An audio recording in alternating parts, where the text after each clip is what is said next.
Patapos na ang transition period ng BARM.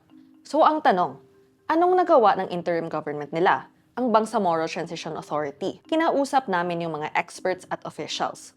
At ito ang mabilis na sagot. Malayo na, pero malayo pa talaga. Let's break that down. Ang BARM ay third attempt na for regional autonomy sa Muslim Mindanao. Yung region before nito kasi, yung ARMM, ang daming naging problema. Ang goal sana ng BARM ay itama ang mga problemang yon in a way na hindi na sila mauulit.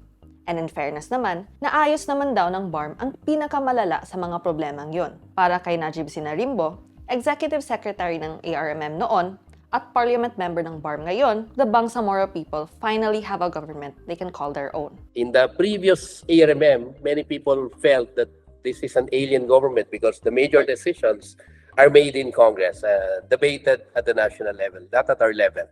If you're able to create a sense of belongingness for our people with this government, I think we are pretty much successful in this transition. Judging at the intensity of the debates for getting into the parliament for both rebel organizations that have created political parties, traditional politicians wanting to run the region, I think we've succeeded in that. Pero the truth is, marami pa ring issues from the ARMM days na nananatili pa rin sa BARM hanggang ngayon. Kahit 7 years na ang lumipas simula noong mag-take over ang MILF sa BTA. Base sa aming two-part report, eto yung mga major challenges nila ngayon. Una, hindi pantay yung progress sa buong rehiyon. Kahit na nag-improve yung overall economy at bumaba yung poverty rate ng buong rehiyon noong 2023, tumaas naman ang poverty sa iilang areas ng mga island provinces tulad ng Basilan at Tawi-Tawi. Bakit nga ba ganito? Dalawang dahilan ang binigay ni Sinarimbo. First, mostly based sa mainland yung MILF,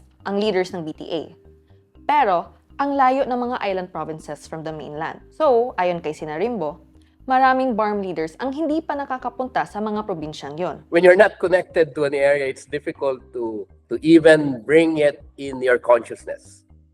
So I think we have to be very candid about that. The second reason is the volume of work, from setting up the whole government structure to generating funds and training staff. So the amount of work really tied you down to the daily grind of the bureaucracy. In fairness naman, marami naman ding ginawa ang BTA in those areas, especially in completing yung mga priorities na ipinagawa ng Bangsamoro Organic Law. Halos na ipasa na lahat yung priority codes, except for the Bangsamoro Revenue Code. At pera rin yung isang aspeto ng problema ng uneven progress. Dahil sa dami ng inaasikaso at pag-adjust sa bagong sistema ng BTA, bilyon-bilyong pisong block grant at fund galing sa national government ang hindi nagagastos taon-taon. Dahil sa nakatambak na pera, sumama rin ang loob ng mga nasa island provinces na nakararanas pa rin ng kahirapan.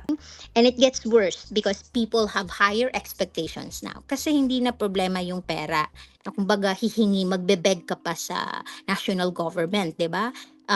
Unlike sa ARM before na dinedefend pa nila yung budget nila. Ngayon, automatic yung appropriation. Ayon yan sa isang researcher na nagsulat ng study noong 2025 about the BTA's performance. At para sa kanya, kailangang magbago ng mindset ang BARM government para masolve ang problemang ito.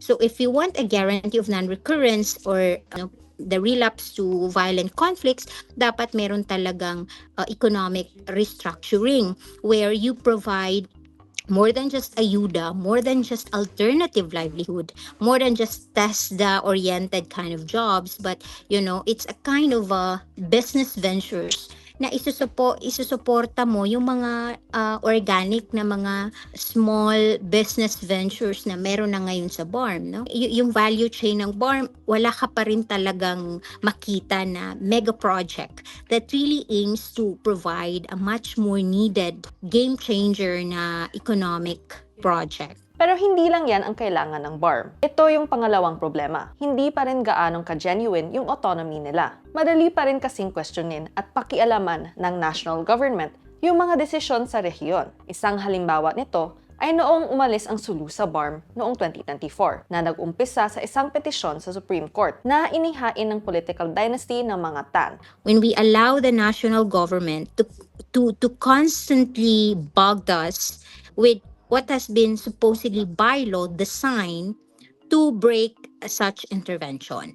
Autonomy remains tokenistic, to be straightforward about it. At dahil sa mahina nga na autonomy, madali rin itong yanigin ng clan at dynastic politics na talamak pa rin sa BARM. Baka nagtataka ka, di ba may anti-political dynasty provision na sa electoral code ng BARM? At yes, meron naman. At deserve din ng BTA ng credit na naipasa nila yon. Naunahan nga nila yung national government eh. Pero ang problema, sa 2028 pa ito mag-uumpisa. Ibig sabihin, pwede pang makapasok yung mga malalaking political clans sa parliamentary elections ng 2026 para baguhin yung mga rules. So, ano ba ang epekto ng lahat ng mga problemang ito? Kung hahayaan lang silang lumala, mas lalong malalagay sa panganib ang already fragile peace process. Yung political at legislative processes na pinag-usapan kasi natin ay isa lang sa dalawang track ng peace process. The other track, yung normalization track, ay nakastall dahil hindi pa rin nagkakasundo ang MILF at ang national government kung sino ang magbabayad para sa pagbabalik sa civilian life ng mga militante. Papalapit na ang first parliamentary elections ng BARM. Nasa kamay ng susunod na mga pinuno ng BARM ang kapalaran ng mga taga-Bangsamoro. Kung tuluyan ba itong aangat o babalik lang sa mga problema ng nakaraan.